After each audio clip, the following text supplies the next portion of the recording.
자, 민수기 함께 보겠는데요. 민수기 앞에 여러분 책 한번 펴시고 책은 몇 페이지입니까? 먼저 제가 24페이지 먼저 설명을 하고서 넘어갈게요. 어, 앞에 보면은 우리 배경 계속 보고 있는데 창세기 배경은 뭐 크게 두 군데였어요. 이쪽에 있는 이 부분들 초록색으로 되어 있네요. 형광펜으로 하고 빨간색으로 합니다. 창세기 배경은 여기 메소포타미아 지역 하나 하고요. 그리고 여기 네게부 지역이라고 하는 이 부분이 창세기 배경이었어요. 네게부 지역 배경이었으면 두 번 출애굽기 배경은 여기 애굽 지역입니다. 애굽 지역이고 시내산 가는 길까지가 이제 시내 광야까지도 그 지역이고요. 그 다음에 이제 레위기를 보았던 건 시내산 지역이 배경이 되었어요. 시내산 지역이 자 이렇게 배경이 되었고요. 그리고 어, 여기에서 여기 민수기라고 하는 부분이 보이죠? 민수기는 시내산에서 출발을 해갖고 에돔, 모압 여기까지가 다 해당하는 부분이 이 부분이 지금 민수기에 해당하는 부분이에요. 그러니까 민수기는 굉장히 조금 큰 편이죠. 큰 편이에요. 그러니까 여기 있는 광야가 있는데요. 광야 두 군데, 신광야, 바란광야, 에돔 지역, 모압 지역 여기까지 다 포함해서 민수기의 배경입니다. 그러니까 민수기가 한 38년에 해당하는 것들을 광야에서라고 하는 제목을 가지고 글을 썼기 때문에 굉장히 긴 그런 부분이다 하는 것들을 우리가 알 수가 있습니다. 자, 그 배경을 중심으로 해서 오늘 민수기를 계속 보도록 하겠습니다. 자, 모세 오경 아까 말씀드렸습니다. 창세기는 자, 모세가 태어나기 전의 역사이고요. 또 출애굽기는 이 애굽에서 고센 땅에 시작해서 시내산까지 여정입니다. 그래서 율법과 성막을 받는 장면이고요.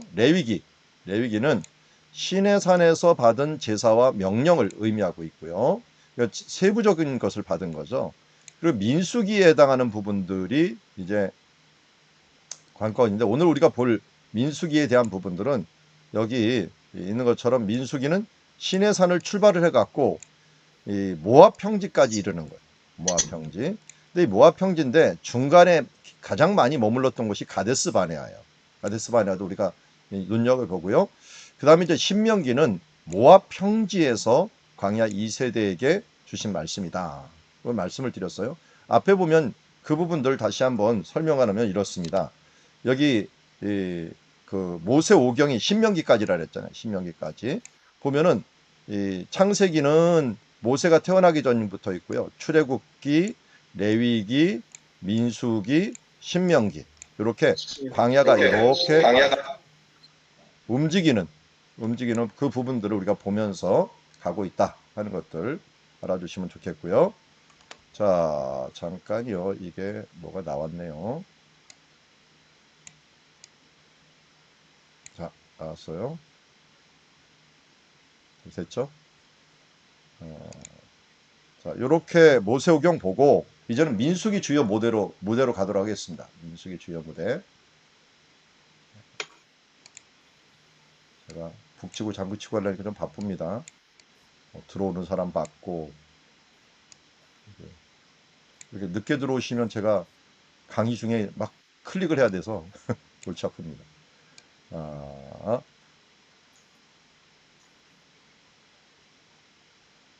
자, 신광야로 한번 가보죠. 신광야. 먼저 이제 신광야는 이 성경의 남방인 네게부의 남쪽을 의미한다. 남쪽. 네게부의 남쪽을 의미하는데요. 여기서 말을 우리가 신광야라고 했는데 원래는 찐광야예요. 찐광야니까 우리나라 발음이 즈 발음 이런 발음들을 갖다가 다 스 발음으로 번역을 해버리는 바람에 좀 골치 아파요. 그래서 여기 보면 찐이라고 하는 부분인데 찐광야라고 이름을 붙이고 있어요. 그래서 여기 가데스 바네아가 나중에 이렇게 보면은 있는데요. 여기 이렇게 이스라엘이 이렇게 돼 있어 갖고 이쪽이 갈릴리, 이쪽이 사해, 그리고 이쪽이 이제 크게 시나이 반도 이렇게 있다면 요 시나이 반도 요 중간 요쪽들은 요 중간이 가데스 바네아예요. 가데스 바네아에서 광야가 여기서부터 여기까지 다 광야인데 여기 반을 이렇게 잘라 갖고 이쪽은 신광야, 이쪽은 바란 광야 이렇게 부르는 거예요. 바란 광야. 그다음은 이제 신의 광야로 되는 거니까요. 요 앞에 요 우리가 지금 요 부분은 신광야 듣고 그다음에 바란 광야 이제 나중에 보도록 하겠습니다. 자, 이 부분들을 함께 보면 이렇습니다. 신광야는 성경의 남방의 네비군 남쪽을 말하고 현대에서는 홍해까지 이르는 모든 광야를 네게브라고 부르지만 성경에서는 이 지역을 신광야와 바란 광야로 구분을 한다. 즉 네게브에서 신광야 사이에 신광야, 바란 광야가 있는 것이고 이 경계는 유다 남쪽 찐광야라는 언급을 볼 때 이스라엘의 실질적인 경계임을 알 수 있다. 자, 아까 말씀을 드렸어요. 이렇게 갖고 있고 홍해 있고 여기에서 이 부분에서 여기가 실질적인 이제 경계다. 경계에 해당하는 부분이다라고 하는 걸 알 수 있고요. 그러니까 바란 광야가 이쪽이고 신광야가 이쪽인데 신광야까지는 이스라엘에 해당하는 부분이고요. 바란 광야는 이제 애굽이나 또 이스라엘 경계에서 벗어난 지역이다 이렇게 보시면 되겠습니다. 신광야 경계를 나타내는 지점은 정확히 파악은 어렵더라도 분명한 것은 각 지점 동쪽에서 서쪽 순위로 연결을 하는데 여기 염에서부터 이렇게 연결하는 이런 라인이 이제 나중에 나오는데 이걸 뭐라 할 때면 염해, 다말 그리고 뭐 가데스 바네아, 애굽 시내, 대해 여기가 대해거든요. 대해 이런 식으로 이름이 나온다 하는 것들은 그냥 염두에 두시고 배경으로 이해해 주시면 좋겠습니다. 현재 지명으로 보면 신광야의 경계이자 성경 이스라엘 국경은 염해에서 아그라빔 비탈길을 올라가라고 했는데요. 요게 아그라빔 비탈길이에요. 아그라빔 비탈길이라고 하는 비탈길이 있어요. 비탈길이 있는데 이게 이 아래가 염해고 이 위로 올라가면 광야예요. 그러니까 광야를 우리가 생각할 때는 평평한 지역이라고 생각하는데 광야는 산이에요. 산. 이쪽 진광야 이런 것들은 산지로 돼 있다는 거예요. 그래서 우리는 광야면 뭐 사막이냐? 아니 사막이 아니에요. 이스라엘에서 말하는 광야는 무조건 울퉁불퉁한 산지가 대부분이에요. 그런데 비가 안 오는 지역일 뿐이에요. 그러니까 뭐가 많아요? 돌이 많아요. 그래서 예수님이 뭐라고 그랬냐면 그 사람이 떡으로만 살 것이 아니오라고 말할 때 이 돌덩어리가 워낙 많다 보니까 돌이 모양이 떡 같으니까요. 그걸 떡으로 바꾸라고 사탄이 유혹하는 거예요. 색깔도 다 이런 색깔이니까요.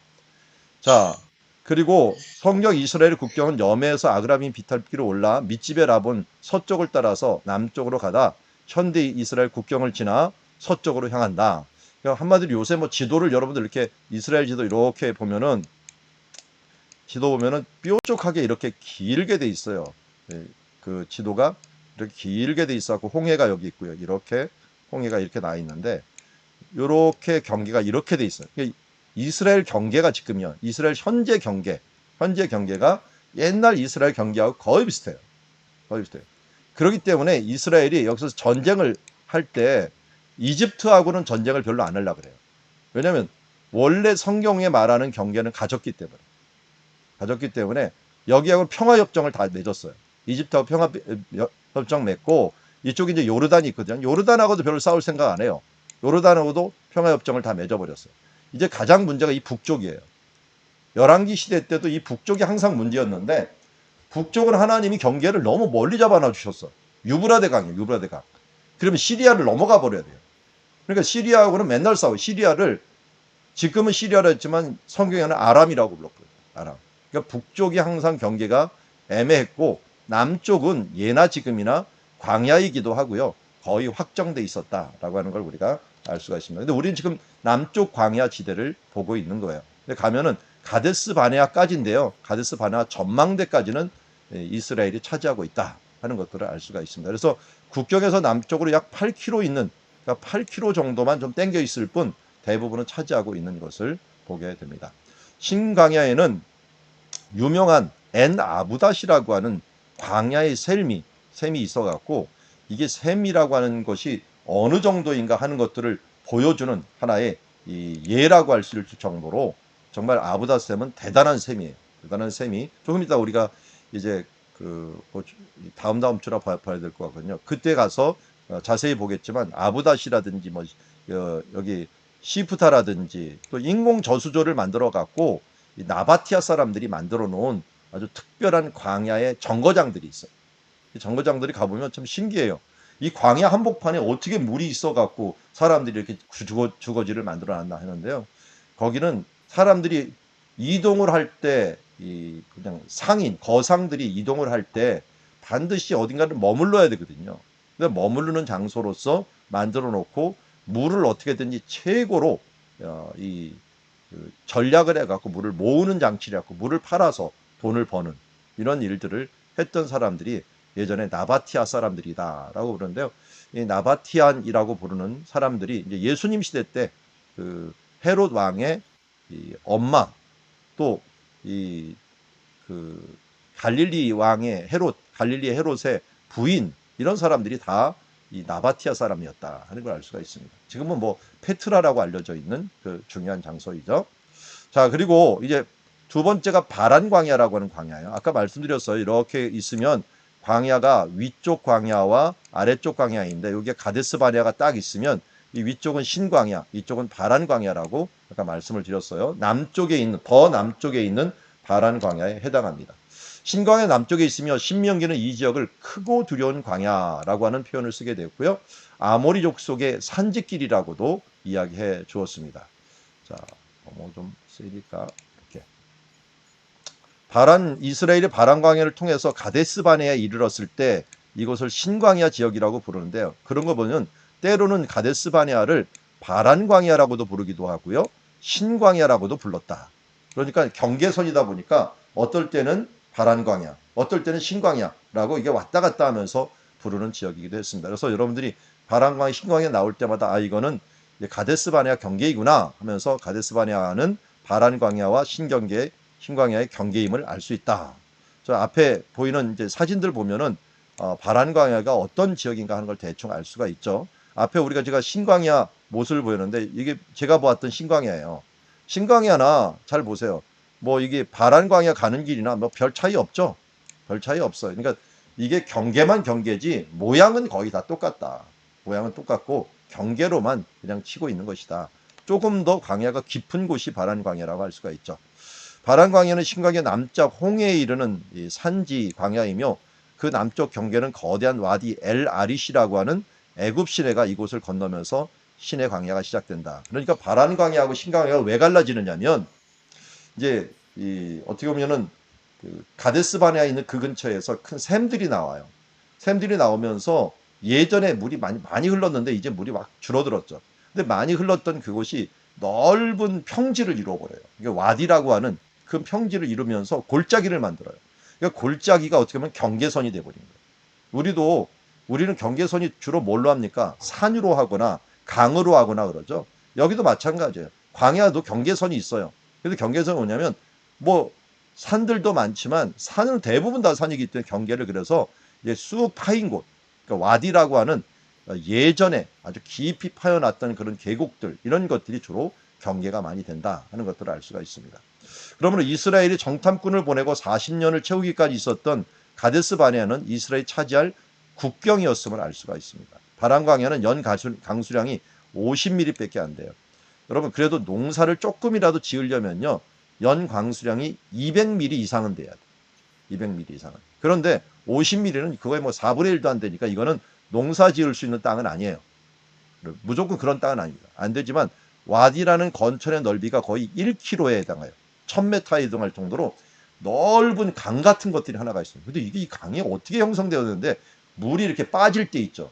이 바닷물이 올라와 갖고 이게 빠질 때 그것을 통해 빠지기도 하고 때로는 그 샘물이 나와 갖고 샘물이 한때는 많이 나왔고 그래서 여기 이런 광야에서 뭐가 발견되는지 아세요?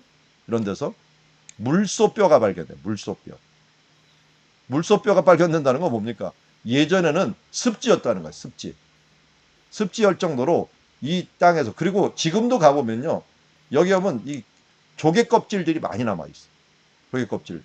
광야에 보면 이 산지에 올라갔어. 어떨 때는 500m, 600m 올라갔는데 다 조개 껍질로 덮여 있어요. 이런 것들을 보면은 예전에 바다였구나. 그러니까 석회암이라고 하는 땅이 바닷속에 있으면서 생물들이 계속 주고받고 쌓이는 그걸로 대부분 석회암이 이루어지는 거기 때문에요. 이 석회암 땅을 가지고 있는 이 땅은 예전에 바다에 있다가 융기된 거기 때문에 근데 우리나라도 석회암이 있거든요. 근데 우리 지질학 하시는 박사 하시는 분이 교수 하시는 분이 그 얘기를 하더라고요. 우리나라 석회암은 한참 오래된 석회암이래요. 그런데 이스라엘 석회암은 이 신생대 별로 안 된 그런 석회암이라 그러더라고요. 이게 석회암 질이 틀리대요 서로. 그만큼 다른 석회암들을 우리가 층이 있는데 어쨌든 이스라엘은 올라온 지 얼마 안 된 그런 석회암을 가지고 있습니다.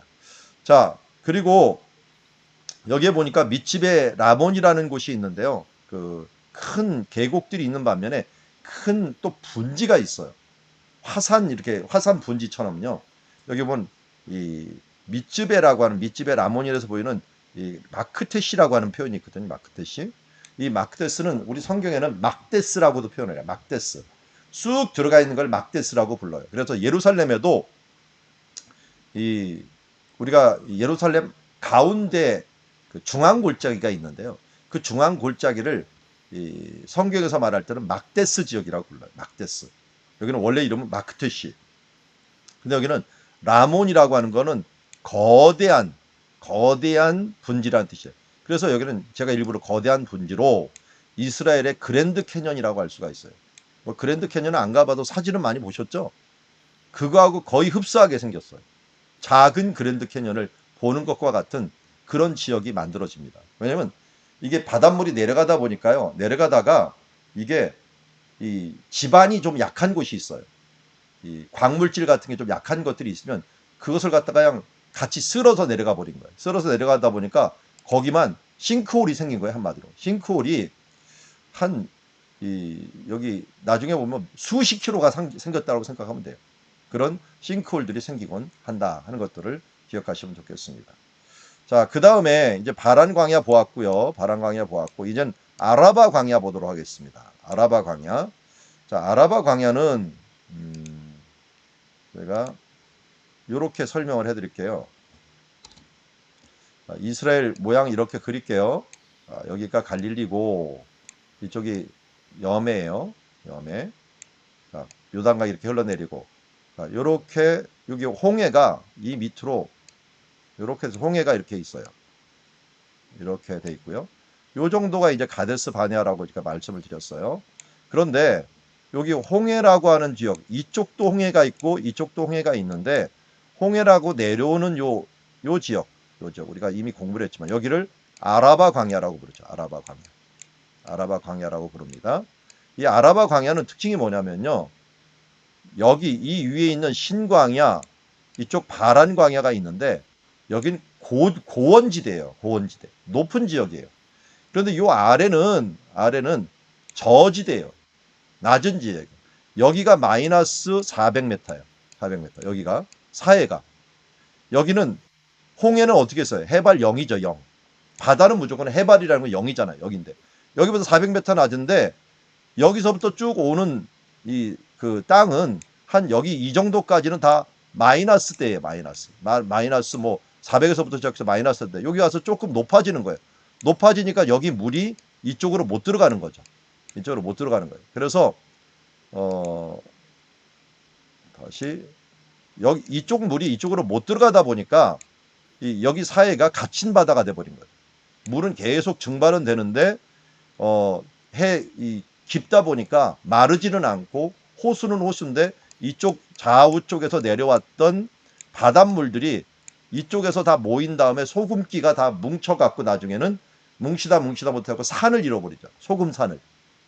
그런 소금 호수를 만들어 버리는 거예요. 다른 데는 소금 호수가 만들어진 데는 이렇게 그 바닷물이 모이다가 말라버린대요. 그런데 사해는 모이다가 안 마른 곳이에요. 안 마르고 여전히 호수가 있는 곳이에요. 그런데 소금바다가 돼버린 거죠. 마찬가지 여기 갈릴리가 마이너스 200이에요. 200인데 원래 여기가 소금바다가 돼야 되거든요. 그런데 안 된 이유가 여기 요단강 때문에 요단강을 따라서 이 물이 내려가고 사해가 더 낮으니까 사해에서 모든 염분들이 다 이렇게 압축이 돼버립니다. 그래서 소금바다가 돼버리고 소금을 자연적으로 채취할 수 있는 염전이 돼버린 거죠. 그래서 이걸 갖다가 녹여서 쓰는 장소가 되는데, 그런데 여기에서부터 여기 홍해까지 이르는 이 장소를 우리는 아라바 광야다. 그러니까 신광야, 바란광야, 아라바 광야 이렇게 볼 수가 있습니다.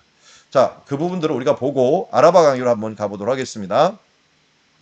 자, 아라바 지역은 갈릴리로부터 홍해에 이르는 대협곡지대를 의미하고요. 그리고 아라바 광야라 할 때는 주로 염해에서 홍해까지 이르는 지역이다. 아까 말씀을 드렸고요. 출애굽할 때 이스라엘이 홍해길로 갔다라고 했는데 그 홍해길이 바로 아라바 광야길이다 하는 것을 알 수가 있고요. 이 지역은 동쪽으로는 에돔 혹은 세일 산지까지이고요. 그리고 서쪽으로는 신광야, 바란광야 아래 쑥 들어가 있는 계곡이에요. 대협곡이라고 할 수가 있죠. 그리고 아라바 광야 대부분은 이 지역이 바다보다 낮기에 어느 곳보다 더 더운 지역이라고 할 수가 있고요. 폭이 한 4에서 6km, 또 길이가 한 160km 정도 되는 긴 그런 협곡에 해당하는 광야가 아라바 광야다. 자, 이 광야는 페트라 근처인 80km 구간에서 650m 정도 높아지다가 홍해에 이르는 구간에서 250m 낮아져 바다에 이르게 됩니다. 그러니까 그 사해 쪽에서 쭉 올라가다가 얼마만큼 올라가냐, 마이너스 400m에서 650m까지 올라가요. 그러다가 다시 바닷가 가는 데까지 쭉 낮아져 갖고 나중에는 한 70km인데 250m, 또 나중에는 해발 0이라고 할 수 있는 그것까지 낮아지게 되는 거죠. 특이한 지형이기 때문에 바닷물이 염해로 들어오지 못하게 만들어 버리고요. 아라바 바다, 이 바다라는 이름이 염해 바다가라고 할 정도로 염해 들어오는 물 대부분이 들어오는 물이 대부분 상수원으로 이제 사용되기 시작해 갖고 수위가 계속 낮아지고 있어요. 그래 갖고 최근에는 요르단하고 이스라엘하고 같이 협력해서 만든 제도가 뭐냐면, 아라바 광야, 이게 지금 650m 이렇게 높아졌다 그랬잖아요. 높아진 그 길을 터널을 뚫어버리는 거예요. 뚫어갖고 이 홍해 바닷물을 갖다가 염해로 끌어들이는 지금 이 토목 공사를 하고 있어요. 토목 공사를. 왜냐면 염해 물이 너무 조금이니까 계속 줄어드는 거예요. 왜냐면 들어오는 옛날에 민물들이 정상적으로 들어오면 이렇게 유지가 되는데요. 이거는 사람들이 물을 다 가서 먹느라고 상소를 다 막아버렸네. 그러니까 염해로 들어오는 물이 없어져 버린 거예요. 그러니까 지금 거의 뭐 1년에 뭐 0.5cm, 1cm씩 계속 낮아지는 거예요. 계속 낮아지다 보니까 지금 제가 갔을 때 유학할 때 한 20년 전에 한 뭐 410m 정도 됐다라고, 지금은 420m 정도 됐어요. 그래서 마이너스가 계속 낮아져 갖고 사해에 원래 수영하잖아. 사해에 수영하는데 이 수영하는 데가 점점 밑으로 내려가는 거예요. 그리고 요새는 코끼리 차 타고서 밑에까지 내려와 갖고 수영을 하고 올라오고 이렇게 할 정도로 이 수영할 수 있는 자리가, 왜냐면 건물은 져놨는데 옛날에는 사해 바로 앞에서 져놨거든요. 근데 물이 점점 밑으로 내려가는 거예요. 그러니까 어떻게 돼요? 할 수 없이 뭐 이 운행 도구를 만들어 갖고 왔다 갔다 해야 될 그런 상황이 벌어지는 것들도 보게 됩니다. 이게 바로 이제 이 바닷물이 되는, 그래서 할 수 없이 이 아라바 광야를 통해 갖고 물을 끌어들이는 게 제일 편하다 해갖고 끌어들입니다. 지중해에서 끌어들이려면 큰 산지를 뚫어야 되거든요. 그러니까 이거 너무 힘들 것 같아서 이쪽으로 조금 뚫고 있는 중에 있습니다. 자, 이 광야는, 이 아라바 광야에 있는 것들, 제가 이제 사진을 몇 개 찍었는데 한번 볼게요. 여기 여러분들 밑에 이 사진 보이시죠? 이 아라바 광야에 유대인들 참 대단해요. 이게 뭔지 아십니까? 여기 써 있죠. 대추야자 나무, 대추야자 농장을 만들었는데 이 광야에 이걸 어떻게 만들었을까? 그래서 유대인들이요, 그 파이프 지하수 개발의 명수예요. 그래서 여기에서요, 이 밑으로 수백 미터, 뭐 1000m까지 하면 뚫었는지 몰라요. 물길을 찾아가고 뚫어갖고요, 그 물을 이쪽으로 펌프로 빨아들이는 거예요. 그럼 어떤 일이 벌어지는지 아세요? 여기는 농사를 하는데요, 요르단 건너편의 사람들은 물이 말라버려요. 여기서 깊은 물까지 다 빼버리니까. 그러니까 갑자기 마을에 물이 막 말라버려 갖고 이 오아시스가 말라버리니까 자기네들은 해를 입거든요. 그래서 국제 분쟁이 돼버리는 거예요. 건너편 요르단하고. 그래서 홍해가에는 엘랏이라는 곳이 있는데 그 엘랏에다가 물이 없어갖고 난리가 나니까 이스라엘이 자랑하는 또 큰 기술 중에 하나가 뭐냐면 바닷물을 민물로 만드는 기술이 있어요. 바닷물을. 바닷물을 민물로 만드는데 그냥 만드는 정도가 아니라 전기를 하나도 안 쓰고 삼투압 작용을 이용해 갖고 전기를 자체적으로 만들어 갖고 이 발전소 없이 소금물 발전소를 가지고서 그냥 민물을 만드는 기술을 발견했어요. 그래서 이걸 가지고 지금도 이스라엘은 비가 안 와도 이 마실 물 걱정은 없어요. 마실 물이나 아니면 자기가 뭐 사람들이 뭐 목욕할 물이나 이런 물 걱정은 하나도 없어요. 지중해에서 다 만들어내요. 그런 것들. 그런데 뭐는 안 되냐? 농사할 만큼은 안 돼요. 농사할 만큼. 그러다 보니까 비가 안 오면 농사를 못 짓는 거예요. 근데 여기서 농사를 짓느라고 이만큼을 다 해놔 보니까 어떻게 하는 겁니까? 이 요르단에서 뭐라 그러니까 요르단한테 그럼 내가 너희들한테 민물 만드는 바닷물을 민물 만드는 거 만들어 줄게. 그러니까 그걸 만들어 갖고 보상을 해준 거예요. 국제 분쟁을 없애기 위해서, 농사를 짓기 위해서. 그런데요, 여기 있는 이 지금 대추야자가 그나마 물을 적게 먹어요. 물을 적게 먹고 그리고 여기에 있는 이 대추야자라고 하면 우리 여러분 많이 드셔보셨죠? 성주순례 가면 다 가져오죠? 대추야자를 드셔보셨는데 이게 고수익을 얻을 수 있는 굉장히 큰 농사예요. 그래서 자손 대대로 물려줄 수 있는 유산이에요. 유산. 한 10년, 20년만 키우면은 그야말로 이 자손 대대로 먹고 살 만큼 수억 원이 막 들어오는 그런 자산이 돼버리는 거예요. 그러니까 유대인들이 이 광야를 얼마나 잘 이용하는지 몰라요. 그런 거 보면은 맨 처음에 유대인들이 이 독립이 돼 갖고 여기 왔을 때 사람들이 농사법을 안 알려줬대요. 괘씸해 갖고. 근데 유대인들이 농사법을 모르니까 과학자들이 연구를 해 갖고 농사를 했다는 거예요. 근데 맨 처음에 늦었죠. 그러니까 어떻게 농사를 해야 될지 모르니까. 근데 이 광야에서 어떻게든지 이걸 해 나가는 방법들을 연구한 거예요. 유대인들이 참 대단한 거는요. 우리나라도 머리가 좋고 창의력이 좀 있는데요. 유대인들은 엉뚱한 것에 대한 어떤 명수에 엉뚱하기 생각을 기발한 것을 많이 해요. 그러면 무슨 그게 이루어져 했는데 나중에 이래저래 하다 보면 또 이루어져요. 그게 그 생각을 엉뚱한 것을 하는 것이 그거를 얻어 먹으려고 삼성에서도 연구소를 이 이스라엘에다 만들어 놨어요.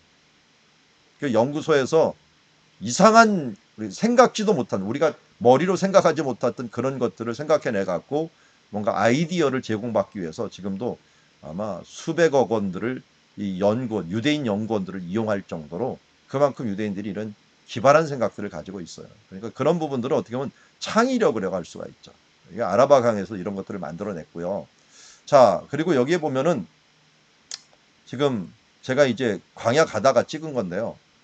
이거 아마 저기 같이 가다가 찍었던 것 같은데 여기 양동수 사모님 같이 가다가 찍었던 것 최강기 목사님 같이 찍었던 것 같아요.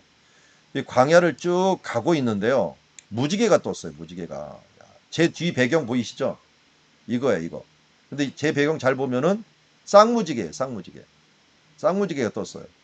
이 광야에 뜬 거야. 이게 아라바 광야예요. 아라바 광야. 깜짝 놀랐어요. 근데 제가 찍고 나서 더 놀란 거는 이게 뭐가 이게 가고 있더라고요. 근데 가고 있는데 여러분 혹시 보이는지 모르겠어요. 이게 잘 보면은 제가 조금 더 보여드릴게요. 크게. 여기 뭔지 아십니까? 탱크에 탱크. 탱크를 훈련하고 있더라고요. 여기서. 예. 전 탱크인지 몰랐는데 무지개가 있으면서 여기 탱크가 막 훈련하고 가고 있는 중이더라고요. 찍고 나서 알았어요. 찍고 나서. 이 사진기가 좋긴 좋아요. 사람의 눈으로는 잘 안 보이는데 이 사진을 찍고서 확대를 하다 보니까 탱크가 막 지나가는 모습이 보여요. 저는 지나가다 탱크 있는지도 몰랐는데 이게 국경지대다 보니까 요르단하고 국경지대다 보니까 거기에서 막 훈련을 하고 있는 모습이 보여지는 걸 보게 됩니다. 전쟁과 평화죠, 한마디로. 무지개의 평화와 또 전쟁을 연습하는 유대인들의 모습을 봅니다. 유대인들이요, 예전에 그런 일이 있어서 독립전쟁 할 때는 정말 열세였어요. 그래갖고 유대인들이 아주 한을 져서 이 전쟁을 해갖고 사람들이 많이 죽고 막 그러니까 이 아랍 국가들에 대해서 돈도 별로 없고 또 자원도 별로 없으니까 이 외국에 있는 유대인들이 자기가 전쟁은 참여 못하니까 엄청난 돈을 보냅니다. 유대인은 살아 이스라엘은 코로나라도 별로 걱정할 게 없어요. 제일 많은 수입이 어디서 오는지 아세요? 제일 많은 수입이 원조예요, 원조.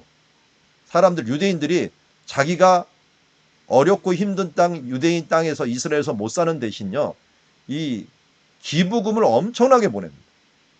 그들은 기부금 먹고 사는 문화예요, 어떻게. 그 땅 자체가. 그러니까 1수입이 기부금이며, 그 다음 두 번째 수익이 우리 관광, 또 세 번째 무기산업이에요, 또 무기산. 우리나라도 무기산업, 여기 이스라엘 거 살려고 그랬잖아요. 무기산업. 이런 것들을 만들어내기 때문에 그들이 어떻게든지 어렵고 힘든 것들을 유지하기 위해 갖고 아랍 대부분의 국가들이 적대 국가가 되다 보니까 이렇게 어떻게 보면 헝그리 정신이 생긴 거죠. 생겨갖고 이렇게 살아가는 모습을 보게 됩니다. 그래서 여기 제가 써놨는데 끝없이 펼쳐진 아라바 강연은 요르단과 국경을 맞닿고 있다. 평화의 무지개 아래 진격하는 탱크가 이 평화와 또 전쟁과 평화라고 하는 모순된 모습을 보여주고 있습니다. 자, 요 아래에 있는 요 사진은요, 제가 바란 광야에서 내려가는 길에 아라바 광야를 보고서 찍은 거예요. 바란 광야를.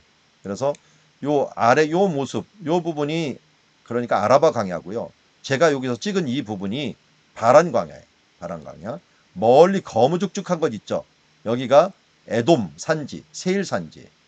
그러니까 여기 길게 놓여져 있는 이게 6km에서 어떤 10km 정도 되는 요 장소가 바로 이 아라바 광야다.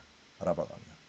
그래서 이 아라바 광야 가는 길에 좌우에 이런 이 광산들도 있어요. 그러니까 이쪽 편으로, 동쪽 편으로는 분원 광산, 또 이쪽으로는 팀나 광산인데요.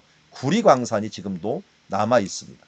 팀나와 이런 이 구리 광산에서는요, 특별히 팀나 신전에서 구리뱀이 발견이 되었어요. 아마도 이스라엘 백성 노뱀 사건이 여기에 있지 않았는가 하는 것을 노뱀 사건을 기억하게 하는 그런 이 장소가 있고요. 이 광야를 따라 쭉 내려가면 뭐가 나온다고요? 홍해가 나와요. 홍해 물가에는 에시온 게벨과 엘랏이 있어갖고 무역에 중요한 역할을 했습니다. 그러니까 솔로몬이 이 광야를 따라 쭉 내려가갖고 길을 만든 거죠. 만들어갖고 이 밑에서 그 엘랏 홍해 있는 곳에서 거기에서 이 배를 띄워갖고 오빌의 금을 가져오는 그런 일이 있었죠. 아프리카 내륙 깊숙이 들어가서 할 수 있었던 것을 보게 되고요. 스바 여왕이 온 길도 이 광야길을 통해서 왔을 것이라고 추정을 합니다. 요단 동편 왕의대로가 지나는 에돔의 수도 보스라에서 아라바 광야까지 광야를 거치는 아그라빈 비탈길은 부엘세바 가사에 이르는 남북 주요 도로인 족장의 도로와 해변길을 연결한다라고 했는데요. 여러분 뭐 이거는 족장의 도로와 해변길 한번 보셨으니까 잘 아실 것이고요. 그래도 제가 그리기는 해야 될 것 같네요. 자, 이렇게 지도가 있으면 갈릴리 있고 사해가 있어요. 그리고 홍해가 아까 이쪽에 있다 그랬죠. 그런데 여기가 에돔이 이쪽입니다. 에돔. 여기 모압 요 밑에가 에돔인데 에돔. 요 밑에가 이제 아라바 광야예요. 이렇게 아라바 광야인데 여기 보스라에서 아라바 광야를 거쳐 갖고 이렇게 넘어가는 요 길. 이 길이 지금 여기 설명한 거예요. 아그라빈 비탈길. 여기서 올라가는 길이 있는데 올라가는 요 길이 아그라빈 비탈길이에요. 요 모습 아까 사진 보여드렸어요. 여기 이게 아그라빈 비탈길. 아그라빔이라고 부르는데 아그라빔이라는 게 전갈이에요. 이쪽으로 올라가는 게 전갈이 많은지 이런 길을 어떻게 올라갔는지 모르겠어요. 뭐 길이 없다 보니까 이런 길을 올라가고 실제로 로마 시대 때도 길이 있을 정도로 아주 험한 길을 이 국경지대거든요. 국경지대 이런 길을 다녔다 하는 것을 우리가 알 수가 있습니다. 자, 이어서 에돔 지역을 한번 볼까요? 에돔 지역, 세일산 지역이라고도 부르게 됩니다. 방금 제가 에돔이 어딘지를 말씀을 드렸습니다. 자, 에돔 지역 우리 함께 보겠습니다. 모압 지역의 남쪽에 있는 에돔 지역은 모압과 세렛강이라는 경계로 나누어 있으면서 동쪽은 아라비아 사막, 서쪽은 이 아라바 광야, 남쪽은 엘라시는 홍해가 있고요. 에서의 후손인 에돔 족속은 유다 멸망 후 신약 시대에 있는 유다 남부로 이주하여 살면서 이둠의 족속이라고 불렀다. 계속 지도를 그렸다 말았다 해야 되네요. 지금 갈릴리 바다 뭐 지도 워낙 그리기가 쉬워요. 예. 이스라엘 지도 이게 끝이에요. 이게 끝. 그리고 뭐 요 밑에 홍해 하나 딱 그려주면 되고요. 자, 이렇게 그리는데 여기 바다 있는 요 밑에서부터 이렇게가 에돔 지역이라고 불렀어요. 에돔. 여기가 아라바 광야라고 불렀고요. 에돔인데 이 에돔 사람들이요. 아라비아 이쪽이 아라비아 사막이거든요. 이쪽 사람들이 이쪽으로 자꾸만 들어오는 거예요. 유입이 되어 오는 거예요. 그래서 밀려버렸어. 밀려갖고 이 에돔 사람들이 이스라엘의 남쪽 부분이 있어요. 남쪽으로 이주를 해버린 거예요. 많이 이주를 했어요. 그래서 에돔이라는 말과 여기는 이두메라고 불렀고요. 이두메. 이쪽은 에돔이라고 불렀는데 에돔 사람들이 이게 언제 이주를 했느냐? 이스라엘이 바벨론에게 멸망을 했을 때 남유다가 멸망을 해갖고 사람들이 다 잡혀가 버리니까 땅이 비어버린 거예요. 임자 없는 땅이 돼버린 거예요. 그러니까 이 사람들이 이쪽으로 들어가 버린 거예요. 그래갖고 만들어진 그 사람들이 이두메 사람이라고 성경에 나왔고, 그리고 대표적인 사람 누구예요? 이두메 중에서 대표적인 사람은 헤롯 왕.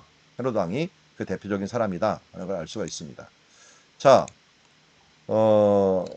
여기서 대표적인 인물 아까 헤롯 왕이다 라고 말씀을 드렸고요. 다시 한번 하고, 자, 대표적인 헤롯 왕이고, 요단강 동쪽 세일산 지역은 높이가요 해발 1300에서 1700m까지 높은 산맥이에요. 산맥. 그 아래는 그야말로 정말 낮은 계곡인데 여기 멀리 보이는 거 보였죠. 여기 이 부분 검은 산맥으로 될 정도로 높은 산지가 이루어지고 있는 것을 보게 됩니다. 산지는 남쪽으로 가면서 더 험해지고 높아지다가 남독 쪽에 와디람이라고 하는 지역이 있는데요. 이 와디람 지역은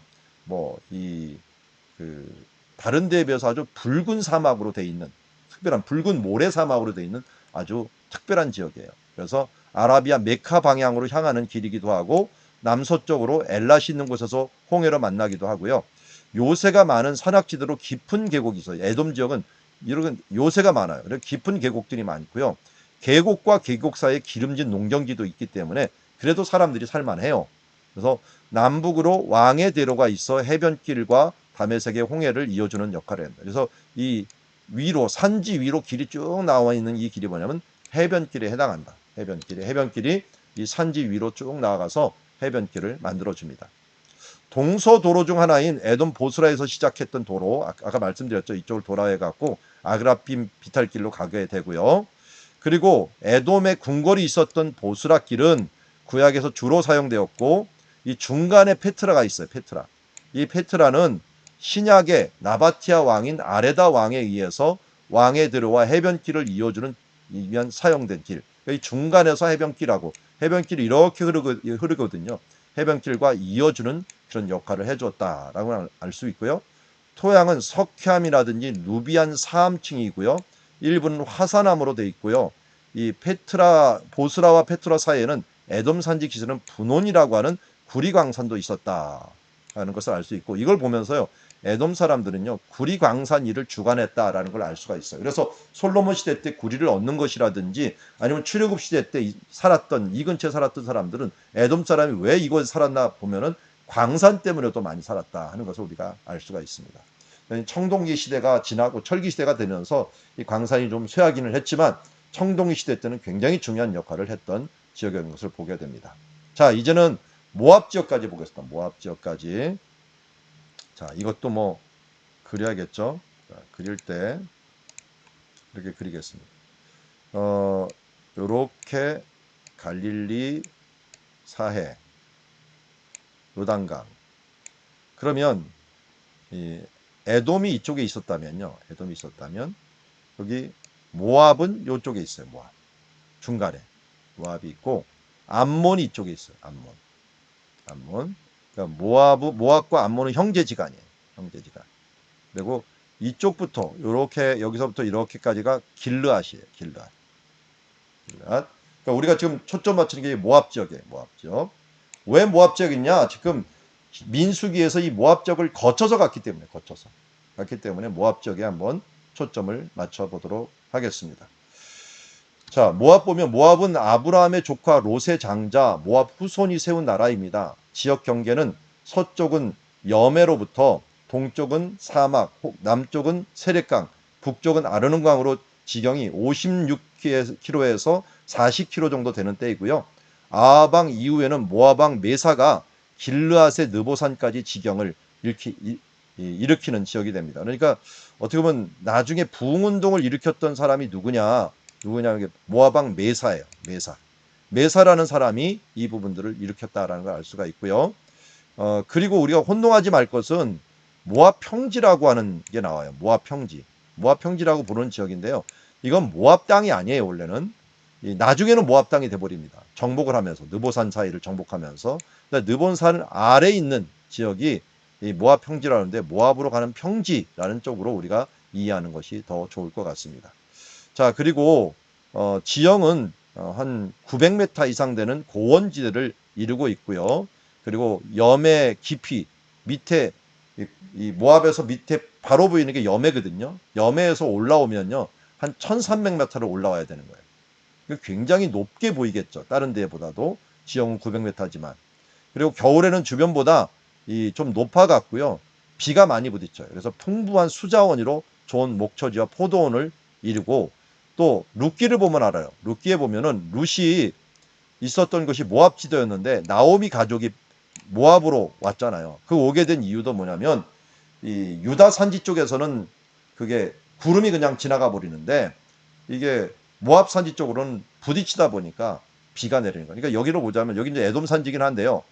여기에 산지가 이렇게 있어요. 이 이스라엘 산지가 있고 이쪽에 지중해가 있어요. 지중해 이 구름이 이렇게 와다가 여기 딱 부딪혀서 비를 여기 내려요.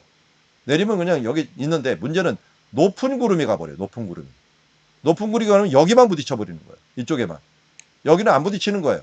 그게 몇 년 해버리면은 여기는 흉년이 들고 이쪽은 풍년이 드는 거예요. 그래서 그렇게 된 게 룻기 시대 때예요. 룻기 시대 때는 이쪽은 풍년인데 이쪽은 흉년이 드는 그런 시기들을 경험하게 됐다 하는 걸 알 수가 있고요. 모압 씨는 분명히 그 누구의 후손이냐면 아브라함의 조카 룻의 후손이에요. 롯의 후손인데도 불구하고 그들은 신을 누구를 섬기냐면 그모스라고 하는 이상한 신을 섬겼어요. 그모스. 그래서 이들을 그모스 백성이다. 이렇게 이름을 불렀던 것을 보게 됩니다. 도로는 남북으로 왕의 대로가 있고요. 동서로는 여름이 되면 염의 중간이 이렇게 열려요. 염해라고 하는 사해가 이렇게 있는데요. 이렇게 돼 있으면 여기 중간에 이렇게 쏙 들어가 있어요. 이게 혓바닥 반도라고 부르는 니산 반도인데요. 여기가 이렇게 말라버려요. 이렇게 말라버려요.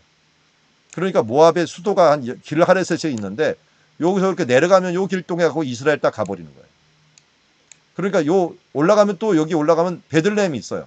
그러니까 베들레헴 사람도 갈 때는 이쪽으로 분명히 간 거예요. 왜냐면 건조하니까. 이쪽이 건조하니까 이 가뭄이 들면 무조건 건널 수가 있는 땅이 돼버린 거예요. 여름에는. 그러니까 서로 전쟁할 때 여기서 쳐들어가기도 하고 이쪽에서 쳐들어가기도 하는데 이 모압 사람들이 쳐들어왔던 그 일들이 바로 누구 전쟁이냐? 바로 여호사밧 때 모압의 연합군이 이 유다를 점령하는 모압의 연합군 여호사밧을 침공하는 일들. 뭐 여러분들은 뭘로 주로 기억해요? 여호사밧이 찬양대를 앞세우고 이겼다 하는 전쟁이 있죠. 그게 바로 이렇게 들어온 거예요. 이렇게 들어온 거. 조금 더 여러분들이 알기 쉽게 그리자면 이렇게 그립니다. 여기 이제 이렇게 꼭 들어가 있는 사해가 있는데 이쪽이 모압이거든요. 모압 땅. 모압에 있는 수도가 여기 길하레셋이 있는데 이 사람들이 여기를 통과한 거예요. 여기 말른 땅을 통과한 거예요. 통과하고 이쪽으로 와서 여기 엔게디가 있는데 엔게디에서 올라가려고 한 거예요. 근데 엔게디 여기가 고원지대잖아요. 이쪽은 고원지대이기 때문에 여기를 내주고 올라가면 끝나는 전쟁인데 예루살렘에 있었던 여호사밧이 이쪽에 갖고 여기 이 위에 꼭대기에서 이걸 쳐다보니까 이미 사람들이 여기 올라오지도 못하고 엔게디 싸우다가 죽어버렸어요. 찬양대를 앞세우고 나갔을 때 알아서 자기네끼리 분열이 일어났던 거 있죠. 그게 바로 여기 가운데를 통과하는 전쟁이었다 하는 것들을 우리가 알 수가 있고요. 그리고 요 사해 근처 여기 모압 길랄에서 좀 위쪽에 이렇게 보면 이 마켈루스라고 하는 요새가 있어요. 요새가 있는데 이곳에서 세례 요한이 죽기도 했어요. 죽은 장소도 있고요. 또 이 중간에 강이 하나가 있는데 이 강이 아르논 강이에요. 아르논 넘으면 디본이라고 하는 곳이 있는데요. 디본의 수도 이 디본의 출신이 메사라고 하는 사람이 모압 출신 여기 출신이에요. 여기 출신으로서 이제 이쪽을 넘어가면 이 강을 넘어가면 길르앗 지역인데 길르앗을 점령하는 걸 요걸 경계로 계속 호시탐탐 이걸 노리다가 나중에 이스라엘이 약해졌을 때 이쪽 길르앗 땅을 점령했던 것을 보게 됩니다. 이것은 아마도 이제 르우벤 지파가 살았던 땅이라고 할 수가 있고요. 그래서 제가 여기 지금 사진 하나 있죠. 사진이 있는데 여기가 사해가 여기 밑에가 사해가 요게 사해예요. 사해고 유다 산지가 요 뒤에 있는 거예요. 유다 산지. 여기가 제가 찍었던 곳이 길하렛에서 조금 차 타고 한 5분 내려갔을 때 여기 보이는 거예요. 그러니까 이 계곡을 쭉 가면은 여기가 물이 말라갖고 여기를 넘어가갖고 유다 쪽으로 갈 수가 있는 거고 이 룻기에서도 나오미도 이쪽을 통해 갖고 이렇게 오기도 하고 또 나중에 룻과 함께 돌아갈 때도 이 길을 통해서 돌아가갖고 가게 되는 것을 보게 됩니다. 이게 바로 이제 모압 산지에서 바라보는 여매와 너머 유다 광야의 지역을 우리가 보고 있습니다. 자, 이렇게 크게 이제 지역들을 우리 배경을 보았습니다. 자, 여기 한번 지도를 보면서 볼게요. 자, 신광야 있죠? 바란광야 있죠? 우리가 첫 번째 이거 봤고요. 두 번째 여기 봤어요. 그 다음에 여기 세일 지역이라고 하는 에돔 지역을 또 보았어요. 에돔. 그리고 요 가운데 요 부분을 무슨 광야라요? 아라바 광야라고 불렀어요. 그리고 요쪽 여기에 있는 세렛강하고 아르논강이 있는데 요 사이를 모압이라고 불렀어요. 모압. 자, 첫 번째는 신광야, 그 다음 두 번째 바란광야, 여기 세 번째 아라바 광야, 그 다음에 네 번째 에돔 지역, 세일 사는 에돔 지역, 그리고 다섯 번째 모압 지역을 보았어요. 모압. 그래서 아까 말씀드린 것처럼 이 길하레싯이라는 게 수도였는데 여기서부터 이렇게 내려와서 여기 건널 수 있다. 건널 수 있다는 것들을 말씀을 드렸습니다. 자, 그 부분들을 우리 지금 보았고요. 이제 성경으로 한번 돌아가서 성경에서 어떻게 이 부분들을 말했는지 민수기를 한번 펴갖고 가보도록 하겠습니다. 자, 민수기 할 수 있는 만큼 하도록 하겠습니다. 1장 여기 보니까 1절 여러분들 책에 잘 보면은 여기 신의 광야 있는데 1장 1절 있죠? 신의 광야 옆에 1장 1절 이렇게 써놓고 인구조사 이렇게 써주시기 바랍니다. 1장 1절 인구조사. 그리고 1장 1절을 우리 같이 한번 읽어보도록 하겠습니다. 같이 읽겠습니다. 시작. 이스라엘 자손이 애굽 땅에서 나온 후 둘째 달 첫째 날에 여호와께서 신의 광야 회막에서 모세에게 말씀하여 이르시되 하면서 민수기의 시작은 신의 광야에서 시작을 했구나 하는 것들을 알 수가 있어요. 그래서 이 신의 광야에서 시작을 했는데 우리 1장 1절 앞에 보면 싸움에 나갈 만한 자를 계수하다라고 제목이 적혀 있죠. 그게 이제 인구조사를 하는 거예요. 인구조사가 1장부터 계수를 아주 좀 오랫동안 합니다. 왜 민수기라고 이름이 붙여졌는가요? 이 민수기를 영어로 하면 넘벌스예요. 넘버를 한다는 거예요. 그래서 민수기 1장이 이 사람 수 세는 거예요. 수 세는 거. 그리고 뒷부분에 가면 민수기 끝날 때도 또 사람 수를 세요. 그러는 바람에 이거 민수기는 사람 수 세는 성경이네 해갖고 이 이름을 갖다가 민수기라고 한 거고요. 이스라엘 사람들은 이것을 뭐라고 불렀어요? 광야의 삶이다. 그래서 베미드바르 광야에서라고 하는 말로 이 성경을 얘기를 합니다. 왜냐면 맨 처음 단어가 광야에서로 시작을 하기 때문에 그렇습니다. 자, 어쨌든 1장 1절 봤고요. 이제 길게 해갖고 1장 지나고 2장까지도 계속 이제 하면서 2장에 보십시오. 진평성믹 행군 순서라고 이야기를 하고 있고 이제 3장으로 가보죠.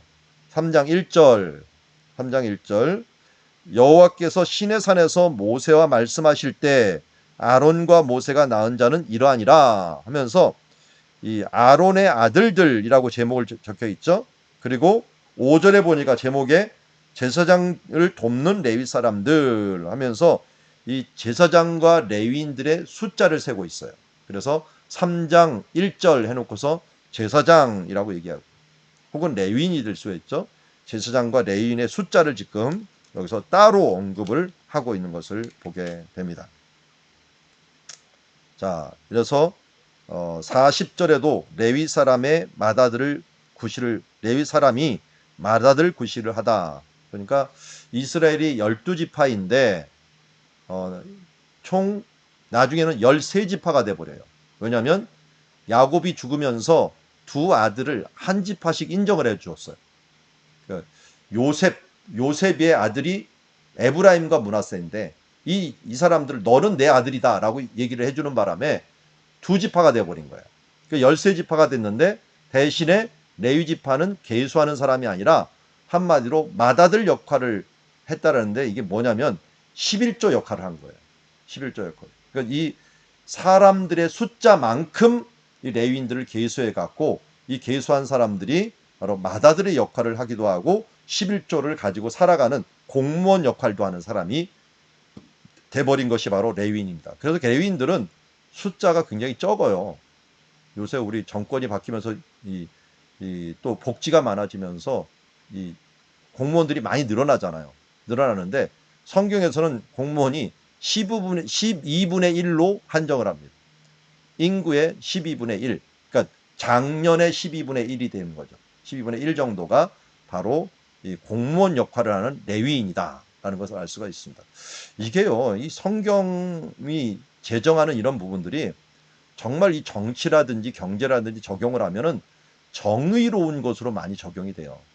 우리가 이 입법, 사법, 행정 나누는 것도 제가 말씀드렸죠. 이것도 어떻게 보면 제사장, 또 선지자, 그리고 왕을 나누는 것과 같은 원리지만 세금 거두는 원리도 11조 원리, 그리고 또 레위인 원리, 이런 원리들이 참 성경에서 잘 나와 있다 하는 것들을 알 수가 있습니다.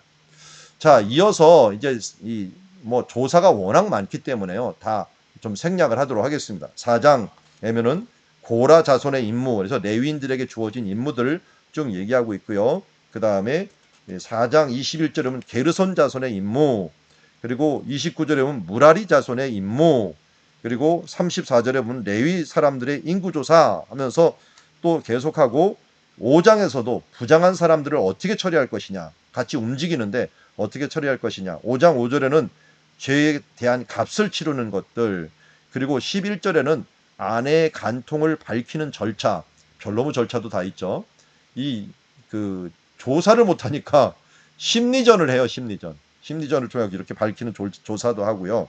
6장 보니까 1절에 나시린의 법이라고 하는 아주 유명한 법이 있게 되고요. 이런 법들은 잘 알아야겠죠. 제가 레위기에서 이런 부분들을 다 얘기를 했기 때문에 따로 얘기를 하지 않겠습니다.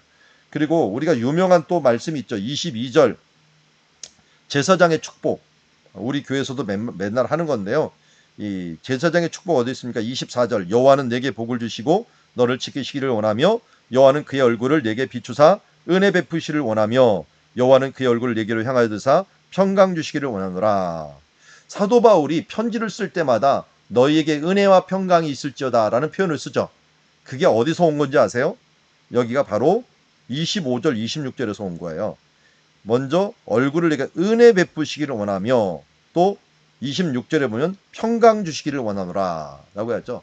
그래서 은혜와 평강이 너에게 있을지어다. 아마 기독교인들 중에서 이런 이름을 많이 써요. 그래서 딸 나면 은혜, 아들 나면 평강이, 뭐 이런 식으로 해갖고 우리 교회도 평강이가 이름이 있더라고요. 그래서 은혜와 평강 이렇게 얘기하기도 하는데요. 뭐 은혜와 진리 뭐 이렇게 얘기하기도 하고요. 이 다양하게 이름을 하는데 우리 교회 우리 최고의 이름은 우리 김판지 집사님의 집 이름이죠. 예, 사랑이하고 누리가 있습니다. 사랑 누리가 있게 되는데 뭐 이런 이름들이 성경에서 따오는 이름이에요. 저도 이제 이름을 지어달라고 하면 가능하면 성경적인 이름을 짓고, 성경에 제가 이제 히브리어도 석사는 전공이다 보니까 히브리 이름을 좀 많이 져주기는 합니다. 그래서 의미 있는 이름들도 많이 있는데, 그래서 성경 볼 때마다 이 이름 좋다 그러면 좀 적어놓기도 하고 해놓는데 이제 미천이 좀 딸려가요. 네, 딸려가는데 어쨌든 좋은 이름은 다 준 것 같아요. 웬만해서는. 자, 7장을 보시죠. 7장이면 감독자들이 드린 헌물 하면서 이 헌물도 참 힘들게 이거 여러분들 읽을 때 되게 힘들었죠. 12절 보면 첫째 날의 헌물은 이것이니, 18절 둘째 날의 헌물은 이것이니, 이 24절에 셋째 날의 헌물은, 똑같은 걸 갖다가 어마어마하게 오래 합니다. 이게 그래도 드리는 사람 입장에서는요, 자기네 드린 거는 좀 표시하고 싶었던 모양이에요. 각 지파별로 드린 것들을 다 기록해요. 그래서 12절, 또 18절, 24절, 30절, 36절, 42절, 그리고 54절, 이거 얼마나 길어요. 7장 한번 길이 보세요. 7장. 드린 예물들이 얼마나 긴가. 계속 길다가 이제 12번째까지 가야겠죠.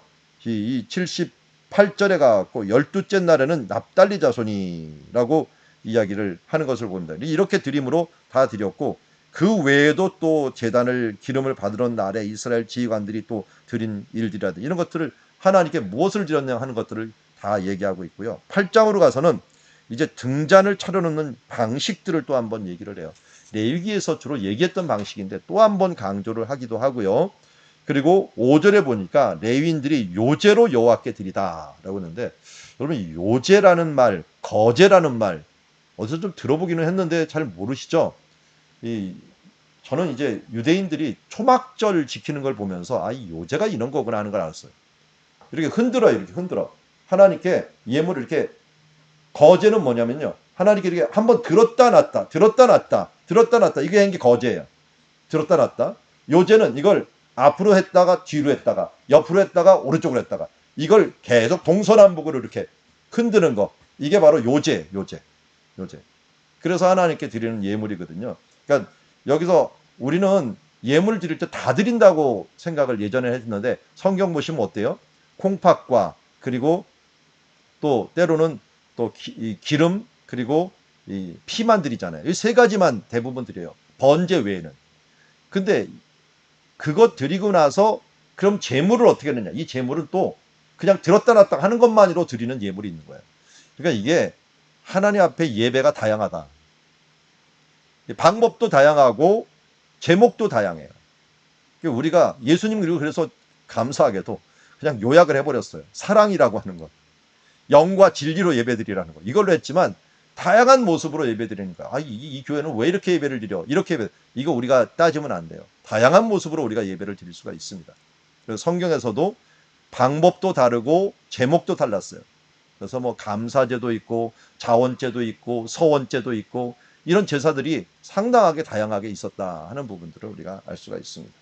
그래서 성령님이 임하실 때도 마찬가지잖아요. 성령이 임하실 때 여러분 어떻게 맨 처음 임하셨어요? 마가의 다락방에서, 여기 지금 지도로 보자면 예루살렘에서 먼저 임했죠. 예루살렘에서 마가의 다락방에서 열심히 기도하고 있는데 하나님께 기도할 때 임하셨어요. 근데 이쪽 사마리아로 나중에 와요. 사마리아 올 때는 어떻게 해요? 안수할 때 임하셨어요. 기도에 그 안수할 때. 나중에 이게 돌 근처에 가이사랴 항구에서 고넬료에게 임할 때는 어떻게 했어요? 말씀 들을 때 임했어요. 그냥 베드로의 말씀을 열심히 듣는데 그때 임하는 걸 보게 됩니다. 그래서 성령님이 임하는 것들도 다양하고 또 은혜 받는 것도 다양합니다. 그래서 우리가 다양성을 서로 예배와 신앙생활을 인정을 해야 된다 하는 것들을 여기서 알려주고 있습니다. 자, 그리고 레위인을 요제로 여호와께 드리다라고 하면서 살아있는 사람들, 이 제사로 드려지는 모습을 보게 되고요. 9장으로 이제 가보죠. 9장 1절, 애굽 땅에서 나온 다음에 첫째 달에 여호와께서 시내 광야에서 모세에게 말씀하여 이르시되. 자, 이제 뭐가 되어버렸어요? 1년이 지난 거예요. 1년 지나고 첫째 달 며칠 날 출발을 했죠? 원래 광야에서 이 고센 땅 숫곳에서 1월 15일 날 출발했어요. 1월 14일이 6월절이고 1월 15일이 무교절인데 1월 15일 날 출발을 했는데, 1월 15일 날 출발을 했는데 도착은 언제 했어요? 46일째 되는 3월 1일 날 도착을 했어요. 3월 1일 날 도착을 했고, 지금은 며칠을 하는 거예요? 이제 새해가 된 거예요. 첫째 달에 해당하는 거예요. 첫째 달. 그리고 이스라엘 자손이 6월절을 그 정한 절기에 지키니. 그래서 다시 1월 14일이 된 거예요. 1월 14일. 정확하게 1년이 지난 거죠. 그러니까 여기까지 3월 1일부터 시작해서 1월 14일까지 있는 거예요. 그 3월, 4월, 5월, 6월, 7월, 8월, 9월, 10월, 11월, 12월, 1월, 1월 14일 정도가 됐으니까 11개월 정도, 11개월도 안 됐죠. 11개월 정도에 10개월, 15일 정도가 됐을 때 오늘 이 말씀을 쓴 거예요.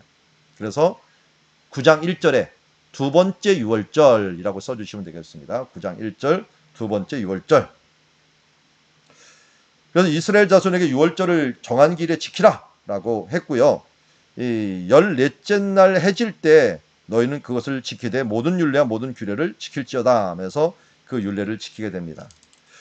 그리고 나서 이제 움직입니다. 그게 이 유월절을 딱 지키고 나서 15절에 보니까 성막은 세울 날에 구름이 성막 곧 증거의 성막을 덮었고 저녁이 되면 성막 위에 불꽃 불 모양 같은 것이 나타나서 아침까지 이르렀으되 항상 그러하여 낮에는 구름이 그것을 덮었고 밤이면 불 모양이 있었는데, 그러니까 과거에는 이 불기둥 구름기둥이 그냥 두루뭉실하게 지나갔다면 성막이 만들어진다면 정확하게 성막 위에만 머물러 있었다 하는 것을 알 수가 있습니다. 자, 그리고 이제 구름이 성막에 떠오르는 날에 17절에 나오죠. 이스라엘 자손이 행진을 합니다. 그리고 구름이 머무는 곳에 이스라엘 자손이 진을 치게 되는 그런 명령을 받았고 움직이게 돼갖고 구름 기둥과 함께 움직이게 되었습니다. 10장으로 한번 가보죠. 10장 나팔 소리를 통해서 이제 행진을 합니다. 행진 10장 12절 여기 보면 10장 12절 드디어 출발을 합니다. 나팔 신호가 나오고 11절 한번 볼까요? 둘째 해 둘째 달 20날에 그러니까 2월 20일 출발입니다. 2월 20일. 그 전에 3월 1일 도착이에요.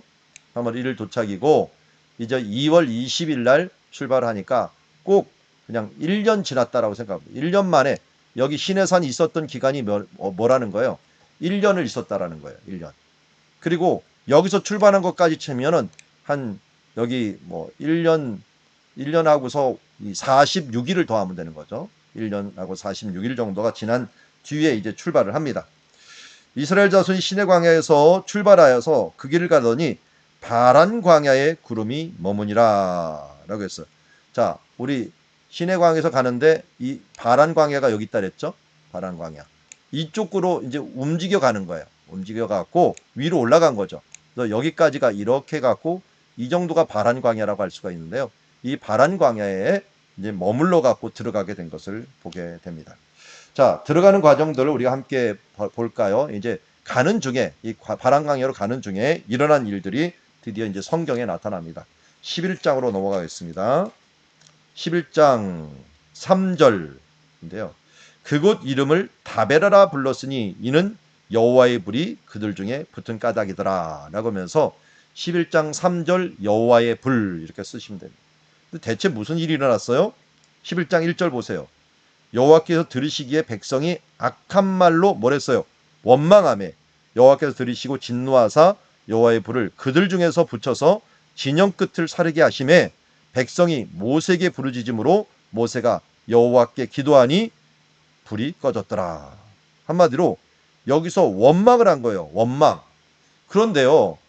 여기 이스라엘 백성이 넘어올 때도 홍해에서도 원망했고 가다가 마라에서도 물 없다고 또 원망하고 신광야 가다가 만나 없다고 원망하고 또 르비딤으로 가다가 물 없다고 원망하고 이 원망이 계속되는데도 이때 원망할 때는 하나님이 아무 조치도 안 해요.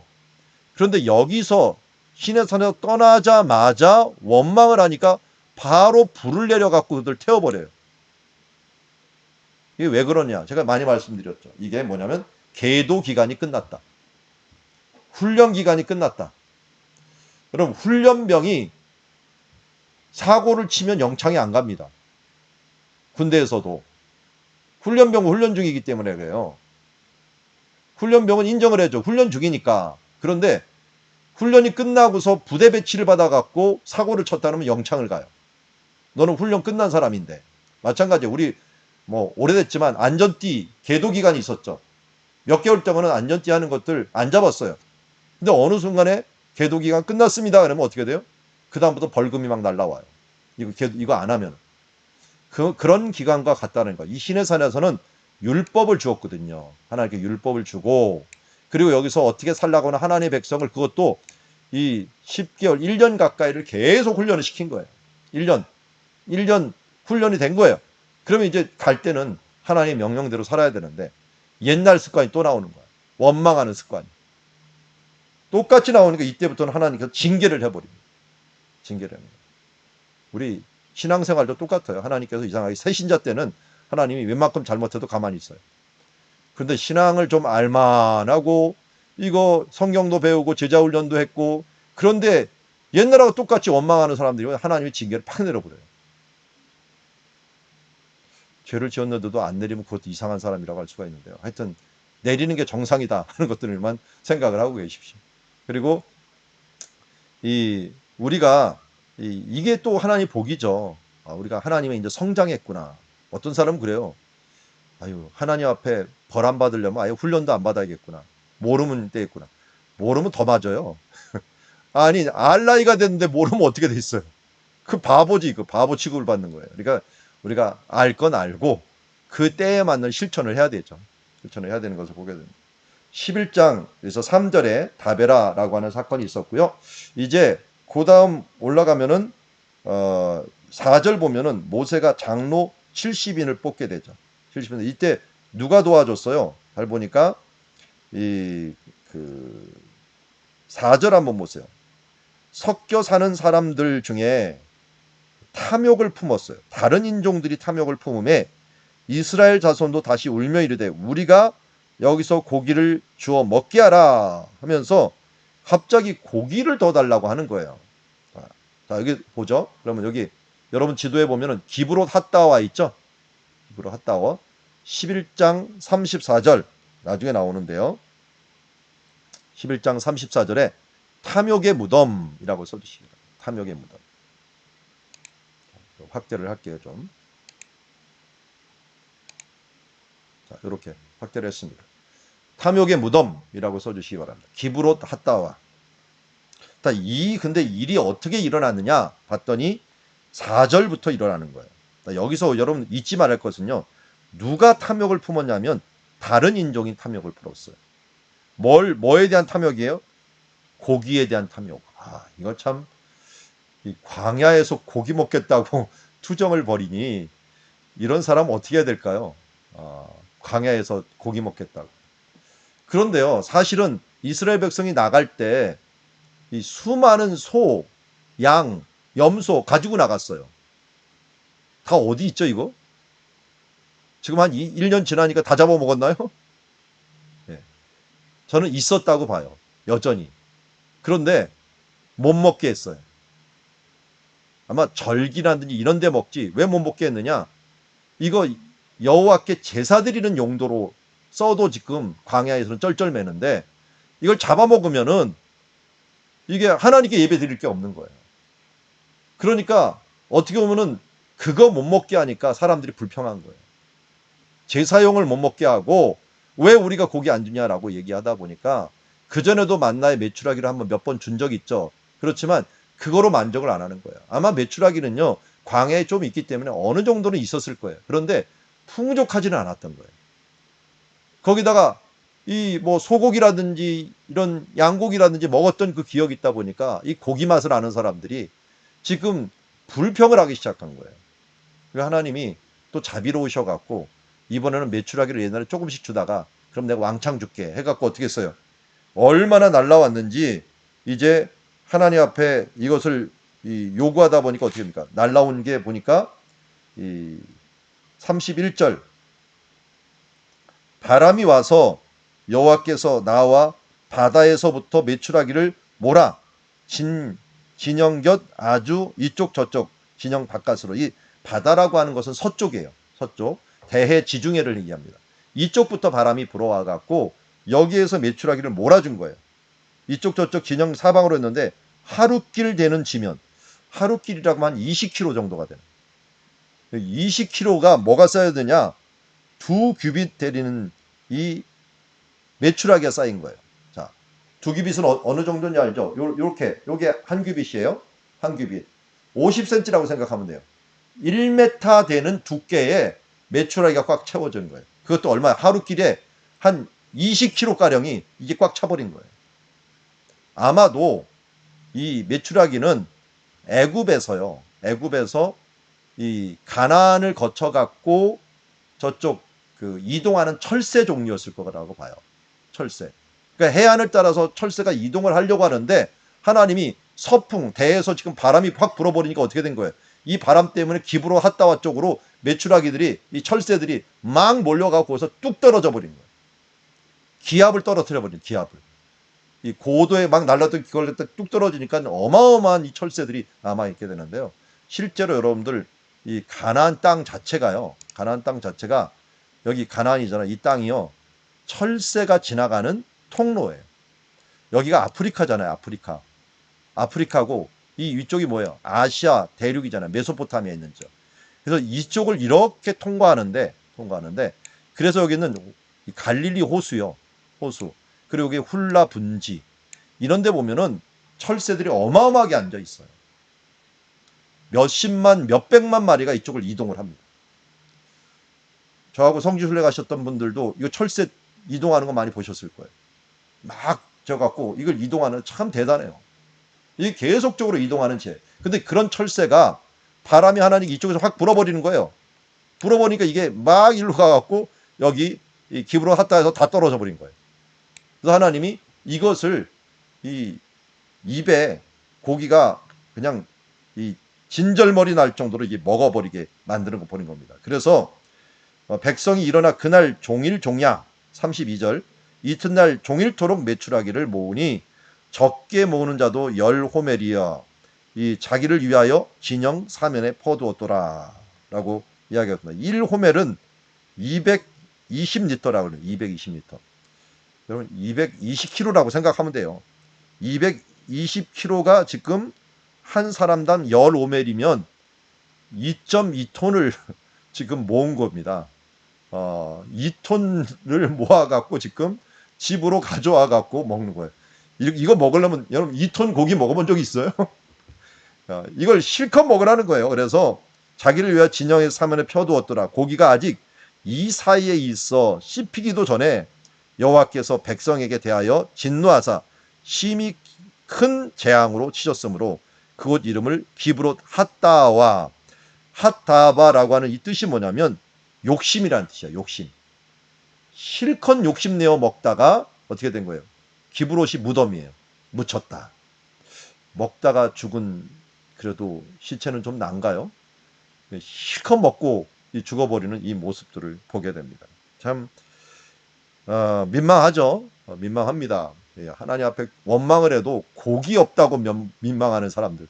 아니 물 없다고 좀 원망할 수는 있어요. 힘들다고 하는데 고기 못 먹는다고 원망을 해갖고 하나님이 불쌍히 여기기도 했지만 괘씸하기도 해갖고 내가 고기를 못 주는 사람인지 아느냐. 이만큼 줄 수 있다. 그러나 니네들이 이렇게 원망을 하는 것들은 나를 무시하는 행위다 하면서 그들에게 실컷 먹게 하고서 하나님께서 고기 먹고 죽게 만들어버리는 일들이 바로 이 기브롯 핫다와라고 하는 장소에서 일어나게 됩니다. 여기에서요. 나중에 한번 생각을 했어요. 문제의 발단이 된 사람이 다른 인종들이에요. 이스라엘 사람들이 먹을 걸 갖고 지금 한 게 아니라요. 다른 인종들이 이 부분들이 일어났다는 것들도 기억을 하고 일단 넘어가도록 하겠습니다. 자, 이제는 12장으로 넘어갈까요? 12장 16절 보니까 뭐라고 얘기했냐면 이후에 백성이 하세롯을 떠나라고 했는데요. 지금 미리암이 벌을 받는 사건이 일어나는데 그게 뭐냐면 하세롯이라는 사건에 일어난 거예요. 그 하세롯 사건들을 한번 보도록 합시다. 12장 1절 모세가 이 하세롯에서 구스 여자를 취하였더니 그 구스 여자를 취하였으므로 미리암과 아론이 이 모세를 비방하니라. 원래 모세의 아내가 있어죠. 아내 이름이 뭐더라? 십부라인가요? 예, 아내 이름이 아내가 있었는데 모세가 지금 너무 오래 살아 80세가 넘다 보니까 아내가 또 죽을 만도 하죠. 그래서 이제 소천을 한 것 같아요. 그런데 이제 모세가 워낙 큰 일을 많이 하다 보니까 돕는 사람을 구해야 되는데 당연히 자기 민족 속에서 구할 줄 알았는데 누구에서 구해버렸냐면 구스 여자 중에서 취한다는 거예요. 이거 좀 이상하지 않아요? 근데 이 사람들이 누구였어요? 아까 말한 다른 인종들이에요. 다른 인종들. 근데 다른 인종들이 그 당시에 이 기브롯 핫다 사건 이후로 다른 인종들이 어떻게 됐을까요? 저는 아마 굉장히 비난의 대상이 됐을 거예요. 너희들이 욕심 부려갖고 우리들 다 죽었다. 이런 비난을 많이 받는 사람들이다. 그렇지 않아도 우리 지금 아니 코로나가 우리하고 무슨 상관입니까? 아세안 인종이라고 해갖고 아시아 사람들하고 지금 테러들이 막 일어나고 있잖아요. 범죄들이 일어나고 있는데 이게 분명한 이유가 있는 이 다른 인종들이 이 문제를 일으켰으니까 유대인들이나 이 그 지금 이스라엘 백성들은 다른 인종들을 완전히 소외시켰을 거예요.